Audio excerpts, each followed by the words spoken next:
Hello friends, तो हम चलते हैं अपने नेक्स्ट टॉपिक पे। जैसा कि ये प्लेलिस्ट धीरे धीरे चलते आ रहा है, तो मैंने बताया था आपको, इंडेक्स दिया था, तो वैसे ही हम अपने टॉपिक को कंप्लीट करते आ रहे हैं। तो कृपया आप गाइज इसको सीक्वेंस में देखते हैं, जैसे कि ये प्लेलिस्ट स्ट्रक्चर किया गया है वैसे ही देखते हैं, क्योंकि सारी टॉपिक एक दूसरे से रिलेटेड है। तो मैंने पीछे बहुत सारी टॉपिक को कंप्लीट कर दिया है, तो आप उसको सीक्वेंस से देखते हैं तो आप लोगों को काफ़ी अच्छे से समझ में आएगा। और ये पॉलिटी जो सब्जेक्ट है, इस पे काफ़ी एक होलिस्टिक अंडरस्टैंडिंग आप लोगों को बनेगी इस पे। और आपको ढूंढने में जो दिक्कत हो रही होगी, तो आप डिस्क्रिप्शन में जाके प्लेलिस्ट का लिंक दिया रहता है, वहाँ से भी आप सीधे 1 नंबर लेक्चर पे जा सकते हैं और वहाँ से सीक्वेंस में देखते आ सकते हैं। और मैं बता दूं कि जो ये वीडियो का थंबनेल होता है, उस पे लेक्चर लिस्ट भी डला होता है, ये कि कितना नंबर का लेक्चर है। तो वहाँ से भी आप देख के समझ सकते हैं कि आप किस वीडियो को देख रहे हैं और आपको कौन से सीक्वेंस से देखते आनी चाहिए इसको। तो अब जो मैंने ऊपर आपको लोकल गवर्नमेंट समाप्त कर दिया है, तो अब हमारा टॉपिक बचता है ये संघ लोक सेवा आयोग, यूनियन पब्लिक सर्विस कमीशन जिसे आप बोलते हैं, जिसके द्वारा आप लोगों की नियुक्ति होती है, जिस एग्जाम की आप तैयारी करते हैं उसके बारे में हम देखेंगे इसमें। और स्टेट पीसीएस का भी हम देखेंगे इसमें, कि जो वो स्टेट में एसडीएम वगैरह की जो एग्जाम होती है और वहां से चुने जाते हैं स्टेट पब्लिक सर्विस कमीशन के सदस्यों द्वारा, उन लोगों को, स्टेट के जो ऑफिसर होते हैं उनको, तो उसके बारे में भी हम देखेंगे। तो अब हम देखते हैं कि हमारा टॉपिक क्या है आज का। तो संघ लोक सेवा आयोग, यूनियन पब्लिक सर्विस कमीशन के बारे में हम इसमें देखेंगे। और ये भाग जो है ये 14 में है। तो जो हमारी ये यूपीएससी है, तो ये कॉन्स्टिट्यूशनल बॉडी है, ये आप ध्यान रखिए, क्योंकि भाग 14 में है और आर्टिकल 315 से लेके 323 तक इसका उल्लेख किया गया है। यूपीएससी इसे बोलते हैं। प्लस स्टेट पीसीएस के भी बारे में हम देख लेंगे। और केंद्रीय भर्ती अभिकरण संवैधानिक निकाय है, तो ये जो केंद्रीय जो कर्मचारी लोग होते हैं उनकी भर्ती इसी के द्वारा ली जाती है। तो पहले जो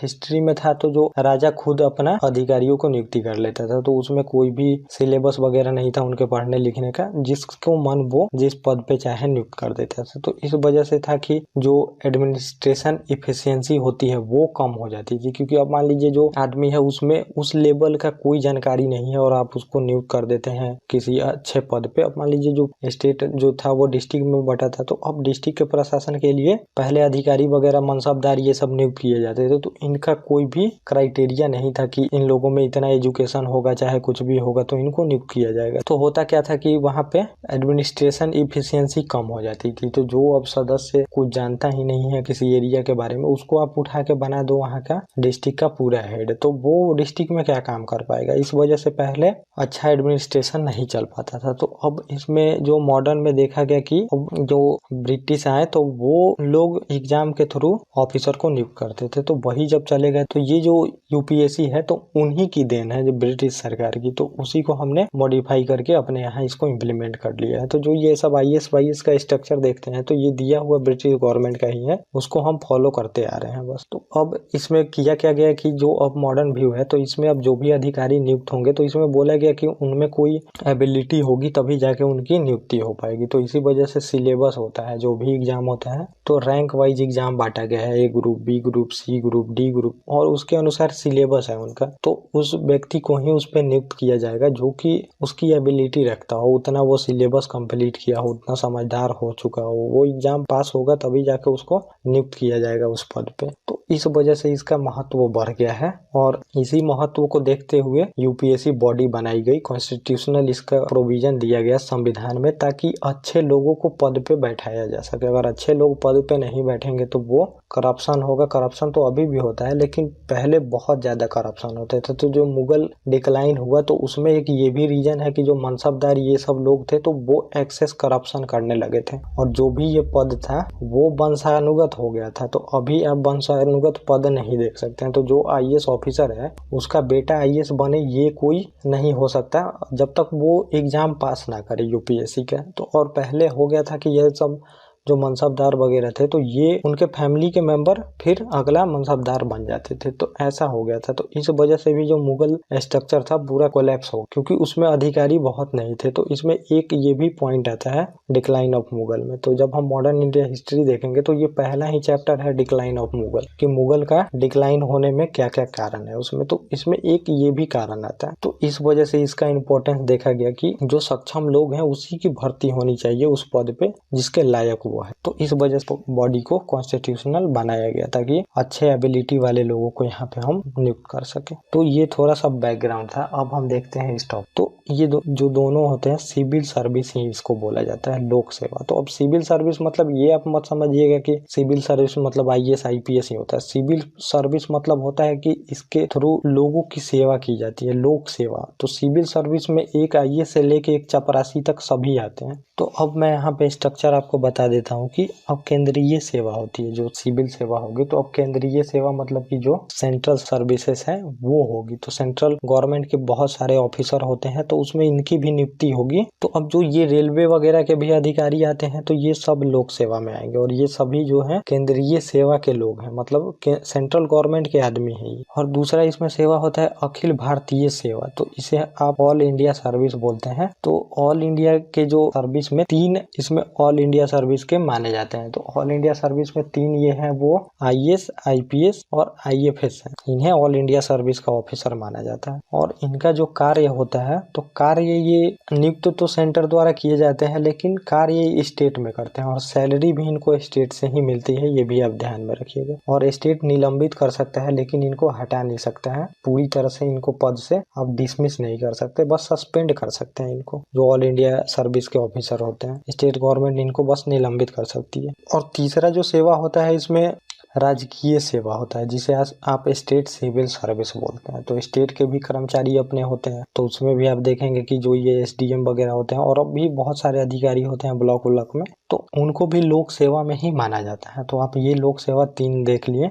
है तो बहुत कैटेगरी, लेकिन मैंने इसमें 3 ओवरऑल आपको बता दिए। तो अब जो ये 2 हैं, अखिल भारतीय सेवा ऑल इंडिया सर्विसेज और केंद्रीय सेवा, इनका जो नियुक्ति मतलब कि इनका जो चयन प्रक्रिया है, ये सब UPSC द्वारा देखा जाता है। और जो ये स्टेट सर्विस के लोग हैं, स्टेट सिविल सर्विस, तो इनकी नियुक्ति स्टेट PCS मतलब स्टेट पब्लिक सर्विस कमीशन द्वारा इनकी नियुक्ति होती है। तो जितने एग्जाम वगैरह होते हैं ये लोग कंडक्ट कराता है इनके बारे में। और वही हम देख लेते हैं जो UPSC है, राज्य का भी एग्जाम करा सकती है कभी कभी। मतलब राज्य अगर कहें स्टेट PCS वाले कि अभी हम सक्षम नहीं है एग्जाम कराने में, आप मेरा UPSC को एग्जाम करा दीजिए स्टेट का, तो UPSC जो हमारी union public service commission body है, ये करा सकती है उनका भी एग्जाम। लेकिन मर्जी इनकी है, कराएं या ना कराएं। अब और राज्यपाल द्वारा जो मान लीजिए इनसे रिक्वेस्ट की जाती है कि आप स्टेट का एग्जाम करा दे, लेकिन अब ये कराएं कि नहीं कराएं ये UPSC की मर्जी है, वो कराती है या नहीं कराती है। और यहीं पे हम थोड़ा सा स्टेट पब्लिक सर्विस कमीशन के बारे में देख लेते हैं। तो इनकी नियुक्ति राज्यपाल द्वारा होती है, इनके जो भी सदस्य वगैरह होंगे, और 6 वर्ष और 62 वर्ष उम्र है इनके सदस्य की। और त्याग पत्र ये राज्यपाल को देंगे,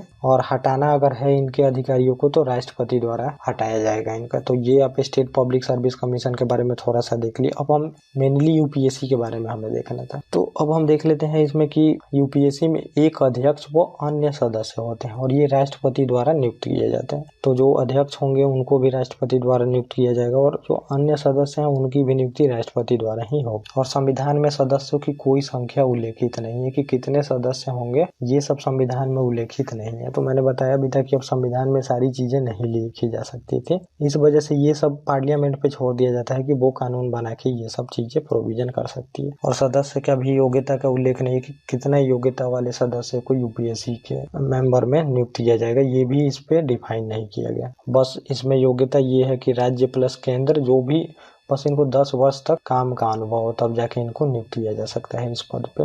और बाकी सेवा शर्त जो है वो राष्ट्रपति निर्धारित करता है कि और क्या क्या इनको किया जा सकता है। और कार्यकाल इनका होता है 6 वर्ष हो जाए या फिर 65 वर्ष, जो पहले हो जाएगा इनको रिटायरमेंट दे दिया जाएगा। या तो आप 6 वर्ष से इस पद पे हैं लगातार, या फिर 6 वर्ष से पहले आपका 65 वर्ष हो गया तब आपको हटा दिया जाएगा, मतलब कि आपका रिटायरमेंट हो जाएगा। और त्याग पत्र ये राष्ट्रपति को दे सकते, तो रेजिग्नेशन जो होता है वो राष्ट्रपति को ये दे सकते हैं अपने। और अब हम देख लेते हैं इनको हटाने की प्रक्रिया क्या है UPSC मेंबर को। ये दिवालिया घोषित हो जाए, मतलब जो इनकी लायबिलिटी है वो एसेट से कम हो जाए, तो वहाँ पे दिवालिया लोगों को घोषित कर दिया जाता है। तो अगर ये दिवालिया हो जाते हैं, दिवालिया मतलब बैंकरप्ट होता है, बैंकरप्ट मतलब कि वो अब सक्षम नहीं है अपना लायबिलिटी चुकाने के लिए, तो इनको पद से हटाया जा सकता है। और पद पर रह के कहीं बाहर काम कर रहे हैं जिससे वेतन मिल रहा है, फायदे का काम, तब भी इनको हटाया जा सकता है पद से। और राष्ट्रपति समझे मानसिक शारीरिक रूप से असमर्थ समर्थ है काम करने में तब भी इनको हटाया जा सकता है, और कदाचार पर भी इनको हटाया जा सकता है, और जांच के लिए सुप्रीम कोर्ट में भेजना होगा, और सुप्रीम कोर्ट जो बोलती है वही राष्ट्रपति पर बाध्यकारी होता है। तो ये मैं बात कर रहा हूँ कि जो अधिकारी होते हैं ये यूपीएससी के मेंबर लोग, इन लोगों को हटाने का मैं आपको बता रहा हूँ, और ये जांच के लिए सुप्रीम कोर्ट में भेजना होगा जो अधिकारी होते हैं ऑल इंडिया सर्विस के। इसके बारे में मैं आपको बता रहा हूँ कि ऑल इंडिया सर्विस के जो अधिकारी हैं उनको कैसे हटाया जाएगा, आईएएस आईपीएस आईएफएस, इनके हटाने की प्रक्रिया का मैं बता रहा हूँ आप लोगों को। तो इनको हटाना इतना ईजी नहीं होता है, इसी वजह से ये क्राइटेरिया दिया गया है। और जो हटाने का है तो कदाचार पे आप मिसबिहेवियर पे हटा सकते हैं, लेकिन जांच के लिए जो होगा वो सुप्रीम कोर्ट द्वारा इसकी जांच की जाती है। आप देख लीजिए कि कितने इनको प्रोटेक्शन दिया गया है इसमें, क्योंकि पॉलिटिकल पार्टी आपको फायदे के लिए हटा सकती है, इस वजह से इसको टफ किया गया है यहाँ पे। और सुप्रीम कोर्ट जो भी बोले आपको उस अधिकारी के बारे में, और ये राष्ट्रपति पे बाध्यकारी है, राष्ट्रपति को मानना ही होगा, राष्ट्रपति अपने मर्जी से नहीं हटा सकता। और आगे दिया गया है कि राष्ट्रपति यूपीएससी के दायरे में किसी पद के लिए किसी विषय को हटा सकते हैं और नियम भी बना सकते हैं यूपीएससी से परामर्श करके। आवश्यक नहीं है परामर्श, लेकिन करते हैं। तो जो यूपीएससी के दायरे में बहुत सारे विषय आते हैं तो ये सब जो नियुक्ति वगैरह तो ये कम भी किया जा सकता है इनका, और इनसे परामर्श करके वो विषय हटाया जाएगा। परामर्श करना कंपलसरी तो नहीं है, लेकिन किया जाता है। अब उसी बोर्ड के पावर को कम कर रहे हैं आप, तो उससे आपको परामर्श तो करना ही होगा, लेकिन ये कंपलसरी नहीं है, वो करे या ना करे ये राष्ट्रपति पे डिपेंड करता है। और अब हम आगे देख लेते हैं कि क्या है इसमें। नियम संसद में रखना होगा, संसद संशोधित या खारिज भी कर सकती है। अब नियम वगैरह जो होंगे यूपीएससी अपना बनाएगी नियम, तो अधिकारियों के नियुक्ति वगैरह में ये नियम बनाते हैं, तो ये सब नियम जो है ये संसद में रखवाना होगा इनको, और जो नियम ये बनाएंगे उनको संसद खारिज भी कर सकते हैं। तो संसद सबसे पावरफुल बॉडी है, वो कुछ भी कर सकती है, तो इनके नियम को खारिज तो कर ही सकती है। और नई जो एआईएस के लिए पहले राज्यसभा में रेजुलेशन लाना होता है, तो जो नया ऑल इंडिया सर्विस आपको बनाना है पूरे देश में, तो रेजुलेशन पहले राज्यसभा ही पास करके देती है, क्योंकि काम इनको जो ऑल इंडिया सर्विस के ऑफिसर होते हैं काम इनको राज्य में ही करना होता है। और राज्यसभा जो है वो फेडरल बॉडी है, मतलब कि राज्यों का प्रतिनिधित्व करती है सेंटर में। इसी वजह से यहाँ पे ये प्रोविजन किया गया है कि रेजुलेशन पहले राज्यसभा से पास कराइए, तभी आप ऑल इंडिया सर्विस नया बना सकते हैं। और ली आयोग के सुझाव पे 1926 में पहली बार, मतलब ये यूनियन पब्लिक सर्विस कमीशन है, इसको गठन किया गया था। और अध्यक्ष जो थे पहले इसके रॉस ब्रोकर थे पहले अध्यक्ष इसके यूपीएससी के। और 1965 का जो 35 का अधिनियम था हमारा, उसमें फेडरल पब्लिक सर्विस कमीशन के नाम से इसको बनाया गया था, लेकिन स्वतंत्रता बाद हमने इसको यूपीएससी कर दिया, यूनियन पब्लिक सर्विस कमीशन। ये पूरे हमारी यूनियन के लिए है। तो पहले फेडरल पब्लिक सर्विस कमीशन नाम था 1935 के एक्ट में। और जो अध्यक्ष पद पे रहता है उसके बाद वो कोई और पद धारण नहीं कर सकता है, क्योंकि उसको इंडिपेंडेंटली लोगों को चुनना होता है, नहीं तो उसको प्रॉफिट देके गलत लोगों का भी चयन कराया जा सकता है। इसी वजह से ये अध्यक्ष जो होते हैं बाद में और किसी पद को धारण नहीं कर सकते। और आगे अब हम देख लेते हैं आगे क्या है। तो अब इसी में हम दो चीजों को और देख लेंगे इसी लेक्चर में, ताकि हमारा जल्दी जल्दी ये जो सीरीज है वो समाप्त हो सके। तो इसमें मैं आपको दबाव समूह जो प्रेशर ग्रुप होता है वो भी बता दूंगा, और अधिकरण जिसे आप ट्रिब्यूनल बोलते हैं उसे भी हम देख लेंगे। तो पहला है इसमें दबाव समूह, प्रेशर ग्रुप इसे बोला जाता है। तो आप समझ लीजिए दबाव समूह होता क्या है। एक ही प्रकार के हित रखने वाले व्यक्तियों के समूह या संगठन जो बना लेते हैं अपना और सरकार पे दबाव डालते हैं, प्रेशर ग्रुप कहा जाता है इन्हें। तो प्रेशर ग्रुप मतलब क्या समझ लीजिए, जैसे कि कोई लोग हैं, कोई कास्ट ही है समझ लीजिए, वो अपना ग्रुप बना ले, संगठन बना ले और सरकार पे अपने हितों के लिए प्रेशर बनाए। तो जैसे कि SC ST समझ लीजिए है, तो ये लोग अपना ग्रुप बना ले और ग्रुप बना के क्या करे कि अब आरक्षण जो है उसको बोले कि हमेशा कंटिन्यू रखना है, नहीं तो हम आपको वोट नहीं देंगे, चाहे कुछ नहीं करेंगे। तो ये क्या हो गया, वो लोग ग्रुप बना के एक प्रेशर बना रहे हैं सरकार पे, तो ये हो गया प्रेशर ग्रुप। तो जैसे कि कृषि का ग्रुप हो सकता है, मजदूर हो सकता है, मिल मालिक हो सकते हैं, शिक्षक बना सकते हैं, व्यवसायी बना सकते हैं। तो जो भी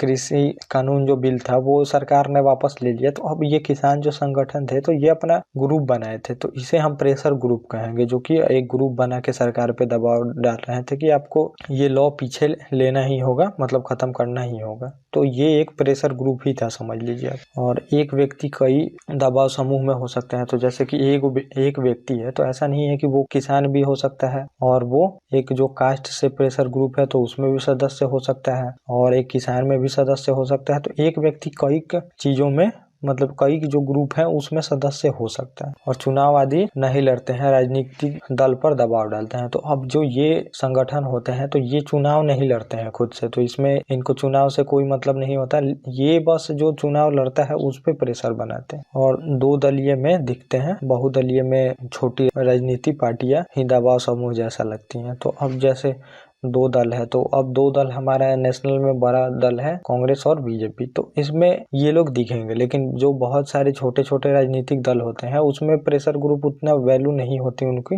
और वो दिखते भी नहीं है क्योंकि ये बहुत छोटे समूह के होते हैं। तो अब छोटे समूह के तो पार्टियां भी होती हैं, तो इनमें पार्टियां और इनमें कोई अंतर नहीं रह जाता। तो जैसे कि पहले 1985 में कांग्रेस दबाव समूह जैसा ही थी, मतलब एक छोटी सी ग्रुप थी। तो अब हम देख लेते हैं कि आखिर में दबाव समूह के सकारात्मक पक्ष क्या है, मतलब कि पॉजिटिव पॉइंट क्या है, सकारात्मक पॉइंट इसके होने चाहे इसके बनने। विधि पर पुनर्मूल्यांकन होगा, तो जो भी लॉ बनेगी तो इस पे ये दबाव डालते हैं। तो अब जैसे कि मान लीजिए ये कृषि कानून ही बना, तो अब इतना दबाव डाला गया कि इसको सरकार कितना बार इस पे पुनर्विचार की, मतलब कि फिर से सोचा गया इस लॉ पे कि क्या दिक्कत है इसमें, तो इसमें ये फायदा हो जाता है। और बाद में लॉ वापस भी लेना पड़ा इनको, तो इसमें ये फायदा हो जाता है कि किसी भी लॉ पे पुनर्विचार किया जाता है। तो जैसे कि मान लीजिए लॉ गलत बन गया है, तो उस पे फिर से जब प्रेशर बनेगा तो वहां पे देख सकते हैं अगर जो चीजें उसमें गलत हैं। और इसमें है कि सरकार को रोकना मनमर्जी से, तो इसमें अब जो प्रेशर ग्रुप होते हैं वो सरकार पे भी लगाम लगाते हैं उनके मनमर्जी करने से, तो सरकार कुछ भी ऐसा नहीं है कि कर सकती है। तो अब कृषि बिल एक अच्छा उदाहरण है एक प्रेशर ग्रुप का। तो इस पे जितनी भी पॉइंट है ये आप रख के उस पे उसको देख सकते हैं। तो प्रेशर ग्रुप में भी अब सरकार पे लगाम लग गया। ऐसा नहीं है कि सरकार कुछ भी कर सकती है, तो जो ये गवर्नमेंट थी कोई भी डिसीजन लेती थी और पीछे नहीं होती थी, लेकिन ये जो कृषि कानून था तो इनमें इनको पीछे हटना पड़ा, तो अब सरकार को रोकता है मनमर्जी से, तो इसमें ये फायदा हो जाता है। ऐसा नहीं है कि सरकार कुछ भी कर सकती है। और सार्वजनिक अधिकारियों पे भी अंकुश लगता है, तो जो भी अधिकारी लोग होते हैं उन पे भी अंकुश लगता है इससे। तो जैसे कि मान लीजिए किसी डिस्ट्रिक्ट में डीएम ऑफिस है, तो वो अगर कोई डिसीजन ले लेते हैं तो जो वहाँ के प्रेशर ग्रुप होंगे छोटे से, तो वहाँ पे जाके धरना भी देने लगते हैं, और उनको वो डिसीजन अगर गलत है तो उनको वहाँ पे पब्लिक से माफी भी मांगनी पड़ती है और वो डिसीजन से पीछे भी हटना पड़ सकता है। इसमें ये फायदा हो जाता है दबाव समूह का। और कमजोर वर्गों का हित भी देखते हैं ये, तो जो कमजोर वर्ग होते हैं तो वो किसी न किसी प्रेशर ग्रुप के सदस्य होंगे, तो इस वजह से उनका भी हित देखा जाता है। और लोकतांत्रिक जो प्रक्रिया है उसको अच्छा बनाते हैं। तो लोकतंत्र मेनली होता ही वही है कि सबकी सुना जाए, तो इसमें प्रेशर ग्रुप होगा। अगर मान लीजिए कोई छोटा समूह है उसका आप नहीं सुनते हैं, लेकिन वो अगर संगठन बना लेता है तब आपको उसका सुनना ही पड़ेगा, इसमें ये फायदा हो जाता है। तो इतने तो हमने फायदे देख लिए 5 पॉइंट। अब हम कुछ इसके नकारात्मक पक्ष मतलब निगेटिव पॉइंट देख लेते हैं कि इसके होने का क्या नकारात्मक पक्ष है। तो चुनाव को प्रभावित करते हैं ये, तो इनमें ये भी बोला जाता है कि जो ये समूह होते हैं तो अब पॉलिटिकल जो पार्टी है तो इनको लुभाने के लिए कुछ ऐसा इनके लिए वहाँ पे लॉ पास करने का कोशिश करती है जो इनको फायदा पहुंचे, ताकि इन लोगों का वोट लिया जा सके। तो इस वजह से भी बोला जाता है कि इनडायरेक्टली ये लोग चुनाव को प्रभावित करते हैं। भले ही ये लोग वोट चुनाव प्रक्रिया में भाग नहीं ले, लेकिन प्रभावित तो ये लोग करते ही हैं। तो अब आप आरक्षण को भी लेके देख सकते हैं। तो जब भी आरक्षण का विषय उठता है कि अब इसको खत्म किया जाए, तो अब जो भी उस समूह के लोग हैं तो देखिएगा कितना वो लोग विरोध करने लगते हैं। तो वो लोग एक दबाव समूह की तरह ही काम करते हैं। तो इस वजह से सरकार को अपना स्टेप पीछे लेना पड़ता है, क्योंकि वोट नहीं मिलेगी उनको अगर ऐसे टफ डिसीजन वो लेते हैं तो। और सभी का हित ना हो उस मुद्दे को भी प्रभावित करते हैं। तो अब ऐसा जो मान लीजिए लॉ है तो वो पूरे कंट्री के लिए फायदेमंद नहीं हो सकता है। तो इसमें जो कृषि कानून है तो इस पे भी आप लेके सोच सकते हैं कि जैसे मान लीजिए कि ये जो कृषि कानून आया था तो ये पूरे देश के लिए अच्छा था, इसमें बोला जा रहा था, लेकिन अब कुछ लोगों के विरोध प्रदर्शन के वजह से वो पीछे हटना पड़ा सरकार को। तो इसमें ये होता है कि देश लेवल पे अच्छा नहीं हो सकता, लेकिन पीछे हटना पड़ सकता है उसमें दबाव समूह के वजह से। वही चीज नीचे है कि देश के लिए अच्छे मुद्दों को भी प्रभावित करते हैं। तो अब देश के लिए भी अच्छा हो, लेकिन उस मुद्दे को ये प्रभावित कर देते हैं। और राजनीति से भी प्रेरित होते हैं। तो कुछ तो ये भी बोला जाता है कि कुछ जो लॉ वगैरह होते हैं उसका विरोध दूसरी पार्टियों द्वारा ही कराया जाता है, तो ये राजनीति से भी प्रेरित हो सकते हैं, ये भी इसमें बोला जाता है। तो अब दबाव समूह को हमने देख लिया कि इतने इसके फायदे और नुकसान है। तो ये आप जब भी दबाव समूह के बारे में है तो ये एवरग्रीन पॉइंट है, इसको आप कहीं पे भी लिख सकते हैं। चाहे अगर संगठन पे आपको क्वेश्चन आता है कि कोई संगठन का क्या फायदा है एनजीओ का क्या फायदा है, तो ये सब चीजें वहाँ पे आप लिख सकते हैं। ये नहीं है कि आपको दबाव समूह के बारे में पढ़ा दिया गया तो आप बस जब दबाव समूह पे क्वेश्चन आएगा तभी लिखेंगे। आप जब भी संगठन, कोई लोग का ग्रुप हो, उस पे अगर क्वेश्चन आता है तो यही पॉइंट वहाँ पे भी आएंगे। तो ये मैंने बता दिया। अब हम नीचे देख लेते हैं जो हमारा टॉपिक है ट्रिब्यूनल के बारे में हमें देखना है। तो ये भी काफी इंपॉर्टेंट टॉपिक है और इससे क्वेश्चन आ भी चुके हैं और आ भी सकते हैं फ्यूचर में। ट्रिब्यूनल जिसे हम अधिकरण बोलते हैं, और ये पार्ट 14A में दिया गया है। और 14A जो पार्ट है ये अमेंडमेंट के द्वारा आया है, 42वां अमेंडमेंट 1976 में हमने इसको जोड़ा है। तो ये आप ध्यान में रखिएगा इसको, क्योंकि ये सब क्वेश्चन डायरेक्टली प्रीलिम्स में भी आ जाते हैं और यूपीएससी अमेंडमेंट पे बहुत ज्यादा ध्यान देती है। तो ये भी आपको याद रखना होगा कि अमेंडमेंट आपको पता होनी चाहिए, जो इम्पोर्टेंट अमेंडमेंट हुआ है संविधान में वो आपको पता होनी चाहिए। तो जो लास्ट लेक्चर हमारा होगा तो वो अमेंडमेंट के बारे में ही होगा, तो उसको आपको भी देखना होगा और काफी अच्छे से उसको रिवीजन भी करना होगा। तो अब हम देख लेते हैं कि अधिकरण बोलते किसे हैं। आप लोग पहले ये जान, ये अर्ध न्यायिक संस्था होती है। तो इनका काम मैं आपको मेनली बता दूं, जैसे कि अधिकरण एक जुडिशियल काम ही करते हैं, तो इनको अर्ध न्यायिक बोल दिया जाता है, क्योंकि जो न्यायिक काम है तो वो दिया गया है जुडिशरी को, लेकिन इनको अर्ध न्यायिक बोल दिया जाता है क्योंकि अलग अलग विषय के लिए अलग अलग ट्रिब्यूनल गठित किया जाता है। किसी विषय पर अलग अलग मतलब प्लस स्पेशल होते हैं, मतलब स्पेशली इनको गठन किया जाता है किसी क्षेत्र के प्रॉब्लमों को सॉल्व करने के लिए।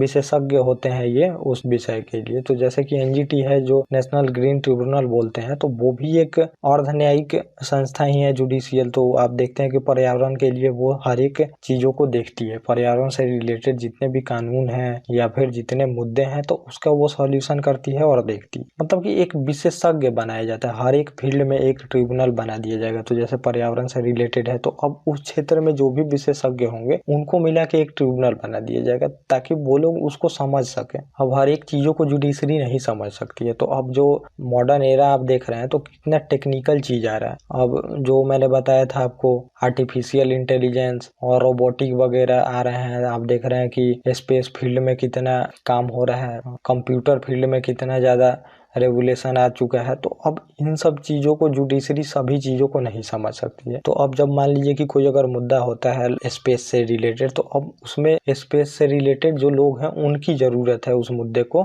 या फिर उस पर फैसला देने के लिए। सभी चीज़ों पे जुडिशरी फैसला नहीं दे सकती। इस वजह से ये ट्रिब्यूनल बनाया जाता है कि उन एरिया के स्पेशल लोगों को रखा जाता है उसमें, क्योंकि वो लोग उसको समझ सके। और अब हम आगे देख लेते हैं आर्टिकल जो 323A है। तो इसमें संसद को अधिकार गठन का प्रशासनिक अधिकरण का दिया गया है। तो आर्टिकल 323 के तहत संसद को यह अधिकार है कि प्रशासनिक अधिकरण वो गठित कर सकती है। प्रशासनिक मतलब कि आप जान लीजिए जो भी प्रशासन के लिए अधिकारी हैं तो उनसे रिलेटेड ट्रिब्यूनल गठन करने का इसमें अधिकार दिया गया है संसद को। तो संसद ने गठन भी किया 1985 में, प्रशासनिक अधिकारी अधिनियम 1985 पास किया और गठन किया। तो इसमें संसद ने पहला गठन किया सैट का, जिसे आप बोलते हैं सेंट्रल एडमिनिस्ट्रेटिव ट्रिब्यूनल। तो इसका गठन किया गया जो केंद्र सरकार के अधिकारी हैं, मतलब केंद्र सरकार में जो भी कर्मचारी वगैरह काम करते हैं तो उनके जांच के लिए जो भ्रष्टाचार वगैरह होते हैं, चाहे उनसे रिलेटेड कोई भी चीजें होती हैं, तो उनके जांच के लिए इसमें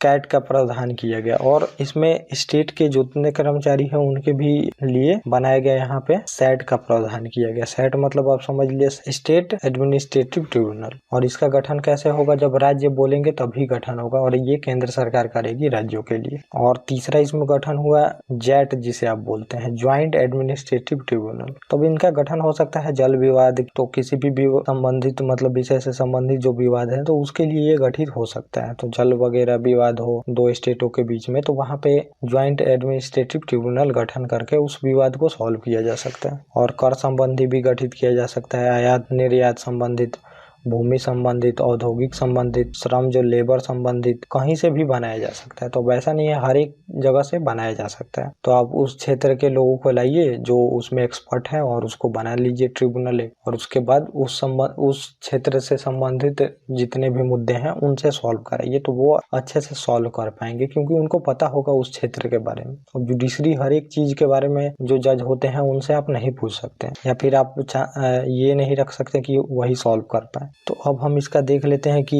आखिर में इसका लाभ क्या है और जो ट्रिब्यूनल होते हैं, क्योंकि क्वेश्चन जो होते हैं वो सीधे आपसे इसके प्रॉफिट क्या होते हैं, इसके नुकसान क्या है, इसके चैलेंजेस क्या है हमारे पास कुछ सुझाव, ऐसे क्वेश्चन आता है। क्वेश्चन ये नहीं आएगा कि सेट के बारे में आप बताइए, तो ऐसे क्वेश्चन कभी नहीं आएंगे, ये मैं लिख के दे देता हूँ। क्वेश्चन हमेशा एनालिटिकल होंगे और वो आपको पता होना चाहिए, कोई भी टॉपिक आप पढ़ रहे हैं। तो इसी वजह से मैं एनालिटिकल चीज़ों को ज़्यादा डिस्कस करता हूँ। तो अब हम देख लेते हैं इसमें इसका फ़ायदा क्या है। तो न्यायालय में लंबित जितने भी मामले हैं, कार्यभार को कम करने के लिए इसका गठन करने का जो प्रोविजन है तो ये दिया गया है। तो अपने न्यायालय में मैंने बताया भी था कि कितने ज़्यादा मामले हैं, तो इस वजह से इनको दिया गया है कि इनका गठन करके जितने भी ये सब मामले हैं छोटे मोटे, इनको जल्द से जल्द निपटाइए, ताकि न्यायपालिका पे जो बोझ हमारे है तो इसको हम कम कर सकें। और दूसरा इसमें प्रॉफिट होगा हमें कि विशेषज्ञ होंगे हर एक क्षेत्र से, जिस विषय का केस हो। तो अब जो एनजीटी है, तो एनजीटी में पर्यावरण से रिलेटेड विशेषज्ञ होते हैं उसमें। तो अब जो पॉल्यूटेंट एरिया है, PM 2.5 है, PM 10 है, और जंगल से रिलेटेड इतने सारे लॉ हैं, और कैसे मान लीजिए किसी जानवर के लिए किसी चीज का खतरा है, तो अब ये सब चीजों के लिए वो बिल्कुल विशेषज्ञ होते हैं उसमें। तो वो फैसला दे पाएंगे जैसा वैसा सुप्रीम कोर्ट या फिर हाई कोर्ट के जज नहीं दे पाएंगे पर्यावरण से रिलेटेड। चाहे कि मान लीजिए कि इंडस्ट्रियल से रिलेटेड कोई बनाया गया हो ट्रिब्यूनल को, तो अब वो जो फैसला देगा तो वो देख के देगा कि इंडस्ट्री के लिए क्या अच्छा हो सकता है, क्या बुरा हो सकता है, और कितना तक हम उन्हें छूट दे सकते हैं। तो ये सब चीजें उसको पता होगी, काफी एनालिसिस करके वो देगा, क्योंकि उसी क्षेत्र से वो जुड़ा हुआ है। तो इसमें ये फायदा हो जाता है। और इससे तीसरा फायदा होगा कि न्यायिक व्यवस्था में तेजी आएगी। तो अभी देख रहे हैं कि हमारे जो सारे कोर्ट हैं तो उसमें करीब 4.5 करोड़ से ऊपर केस पेंडिंग है, तो उसमें तेजी आएगी और उस केस को हम सॉल्व भी कर पाएंगे जल्दी से जल्दी। तो ये भी एक फायदा होगा इसमें। और अधिकारी का अच्छा उपयोग होगा। जनरल न्यायाधीश सेवानिवृत्ति के बाद, तो अब जैसे मान लीजिए कि हमें सेना से रिलेटेड एक ट्रिब्यूनल बनाना है, तो अब मान लीजिए जो भी सेना के बड़े अधिकारी होते हैं वो रिटायर हो जाते हैं, तो उनको लेके एक ट्रिब्यूनल बना लो सेना से रिलेटेड। चाहे मान लीजिए जो भी कोर्ट के हमारे न्यायाधीश लोग हैं तो वो 65 के बाद मान लीजिए रिटायर हो गए, या फिर 62 के बाद, तब उसमें हमें एक फायदा ये हो जाएगा कि रिटायर भी होगा तो हम उनसे काम ले सकते हैं। उसके बाद उनको ट्रिब्यूनल में आप रख लो, जिस फील्ड से जो जुड़ा हुआ है उससे रिलेटेड एक ट्रिब्यूनल बना लो और उनसे फिर से काम करा सकते हैं हम। ये फायदा इसमें हो जाता है। और इसमें निर्णय जो होता है वो लचीलापन होता है। तो जो मैंने बताया कि औद्योगिकरण से रिलेटेड जो ट्रिब्यूनल होगा, तो उसमें ये नहीं है कि वो ऐसा फैसला देगा जैसा लॉ के अनुसार बिल्कुल लिखा हुआ है वैसा ही हम देंगे। तो उसमें कुछ फ्लेक्सिबल भी हम बना सकते हैं, जो कि मान लीजिए देश के लिए तो थोड़ी सी छूट वगैरह हम वहाँ पे दे सकते हैं। ऐसा नहीं है कि उनको बिल्कुल हमें सजा ही देनी है। तो जैसे बहुत सारे आप देखते हैं कि अवैध निर्माण बिल्डिंग वगैरह का होता है, तो वो अगर सुप्रीम कोर्ट या फिर हाई कोर्ट में गया फैसला के लिए, तो उसको वो गिराएगी ही गिराएगी, चाहे इसके लिए कुछ भी हो जाए। तो अभी आपने नोएडा में एक सबसे बड़ी बिल्डिंग है जो उस पर अभी सुप्रीम कोर्ट का फैसला आप देखे ही है कि उसको गिराने का आदेश आ गया है, उसको गिराना ही गिराना है। तो अब जो औद्योगिकरण से रिलेटेड जो ट्रिब्यूनल होती, तो उसमें थोड़ा उनको छूट भी दे सकती थी कि अब बन गया है सो बन गया है, अब नहीं बन सकता। और इसमें ये फायदा होगा कि सस्ता न्याय भी मिलेगा। तो जब ज्यादा कोर्ट होंगे तो सस्ता न्याय हो ही जाएगा। तो ये सब डिमांड और सप्लाई पे डिपेंड करता है कि अभी मांग ज्यादा है इनके जुडिशियल कामों की, तो इस वजह से प्राइस भी ज्यादा है, और ज्यादा जब इनकी मांग कम हो जाएगी तो वहाँ पे प्राइस भी घट जाएगी। तो अब हमने इतना लाभ देख लिया इसका, तो थोड़ा सा हम आलोचना देख लेते हैं कि अभी जो ये ट्रिब्यूनल बनते हैं इनकी आलोचना किस बात पे की जाती है। विधि के शासन का उल्लंघन है। तो अब जो मान लीजिए वो बना था कि शक्ति पृथक्करण का सिद्धांत बनाया गया था, तो उसमें जुडिशरी, एग्जीक्यूटिव और जो लेजिस्लेचर है वो तीनों अलग अलग होते हैं। लेकिन अब यहाँ पे इसका उल्लंघन माना जाता है, क्योंकि जुडिशरी के कामों में अब एग्जीक्यूटिव इंटरफेयर करेगी, क्योंकि एग्जीक्यूटिव ही इसको बनाती है जो ट्रिब्यूनल होते हैं। तो इसमें ये माना जाता है कि ये एग्जीक्यूटिव अपने कामों की देखरेख खुद से करेगी। तो इसमें ये बोला जाता है कि ये विधि के शासन का उल्लंघन हो सकता है, क्योंकि सभी को रूल को फॉलो करना होता है, रूल ऑफ लॉ माना जाता है सभी जगह। तो इसमें जो एग्जीक्यूटिव है वो अपने फेवर में मुद्दे को प्रभावित कर सकती है, इसमें ये एक बोला जाता है। और एकीकृत ना हो पाना, गैप छूट जाना बीच में, तो अब इसमें गैप छूट सकता है। पर्यावरण वाला जो होगा वो बोलेगा कि आप जो इंडस्ट्रियल ट्रिब्यूनल है उनसे बात करिए, इंडस्ट्रियल ट्रिब्यूनल बोलेगा कि उसमें आप पर्यावरण वाले से बात कर लीजिए, चाहे भूमि वाले से बात कर लीजिए। कृषि वाला ट्रिब्यूनल बोलेगा भूमि वाले से बात कर लीजिए, भूमि वाला बोलेगा कृषि वाले से बात कर लीजिए। तो इसमें ये सब चीजें होने लग जाएंगी। और इसमें एक बोला जाता है आलोचना कि न्यायालय का महत्व कम हो जाएगा। तो जो हमारी जुडिशियल सिस्टम है उसका महत्व कम हो जाएगा, क्योंकि अब सभी लोग ट्रिब्यूनल के पास जाना चाहेंगे तो धीरे धीरे जो हमारी जुडिशरी है उसका महत्व कम हो जाएगा, क्योंकि मेनली लोग बाद में जुडिशरी के पास ही देखते हैं। तो अब यहाँ पे होगा कि लोग ट्रिब्यूनल के पास जाएंगे, तो इस वजह से धीरे धीरे जो हमारी माननीय न्यायालय सुप्रीम कोर्ट है तो उन लोगों का भी महत्व कम होने लगेगा। इसमें एक ये मुद्दा होता है। तो इतने टॉपिक को हमने देख लिया। अब जो हमारा अगला टॉपिक होगा तो उसमें हम देखेंगे आरक्षण के बारे में। तो ये इतना चीज मेन से रिलेटेड था। ये इससे मेनली जो क्वेश्चन आते हैं तो वो मेंस में ही आएंगे। आपको प्रीलिम्स में सीधे अमेंडमेंट वगैरह के बारे में पूछा जा सकता है, लेकिन क्वेश्चन मेनली मेंस में आएंगे। तो इस वजह से ये टॉपिक आपके लिए मेंस से रिलेटेड है। तो जो स्टेट पीसीएस है उसमें डायरेक्टली क्वेश्चन आएंगे आपको कि जो प्रेशर ग्रुप है तो उनके फायदे क्या हैं। लेकिन जब यूपीएससी में क्वेश्चन आता है तो उसका जो आंसर में आपको लिखने वही चीज रहते हैं, लेकिन क्वेश्चन घुमा के पूछा जाता है। तो उसमें आपको पार्ट वाइज तोड़ना पड़ता है, क्योंकि एक ही क्वेश्चन में 3-4 पार्ट में उसको बांटा गया रहता है। तो वो वहाँ पे आप कोडिफाई करके लिख सकते हैं। लेकिन जो स्टेट पीसीएस का एग्जाम देंगे तो उसमें आपको डायरेक्टली ये क्वेश्चन मिलेगा और सीधे आपको ये पॉइंट वहाँ पे लिख देना है और थोड़ा थोड़ा डिफाइन कर सकते हैं। एक आधा आपके पास एग्जाम्पल हो तो और सही है। Okay guys, thank you.